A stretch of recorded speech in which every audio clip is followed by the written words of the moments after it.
வணக்கம் மக்களே. இந்த 2026 தேர்தல் தேர்தல் ஆணையம் வெக்கி தலகுனிய வேண்டிய ஒரு தேர்தலா தான் நான் பார்க்குறேன். பிகாஸ் அங்கங்க நெறைய பேர் வெளிய போய் வேலை செஞ்சுட்டு வராங்க. அவங்கலாம் சொந்த ஊருக்கு போய் ஓட்டு போடணும் அப்படின்னு சொல்லிட்டு அந்த ஒரு ஆசையில பஸ் ஸ்டாண்டுக்கு வராங்க. அங்க பஸ் இல்ல அப்படின்ற ஒரே ஒரு காரணத்துக்காக அந்த தேர்தல்ல அவங்களால ஓட்டு போட முடியல அப்படின்றது எவ்வளோ ஒரு கீழ்த்தரமான ஒரு கேடுகெட்ட அரசியல்னு நீங்களே நெனச்சு பாருங்க. இந்த மாதிரியான சிஸ்டம் ஃபெயிலியரால பார்த்தீங்கன்னா, ஜனநாயகத்தின் மீது மக்களுக்கு இருக்கிற நம்பிக்கை சுத்தமா வாஷ் அவுட் ஆயிடுங்க. ஏன்னா, ஒரு ஃபர்ஸ்ட் டைம் ஓட்டரா வந்து அந்த இடத்துல நின்னு நெனச்சு பாருங்க.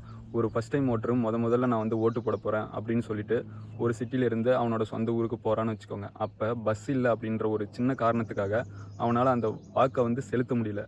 அப்ப அவனுக்கு எப்படியாப்பட்ட ஒரு மனநிலை ஆகும்?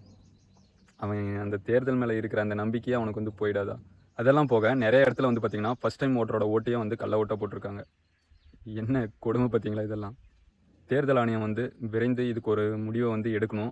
அதே சமயத்தில போலிங் டைமையும் எக்ஸ்டெண்ட் பண்ணணும் அப்படின்றது தான் மக்களோட பிரதான கோரிக்கையா இருக்குது இப்போதைக்கு.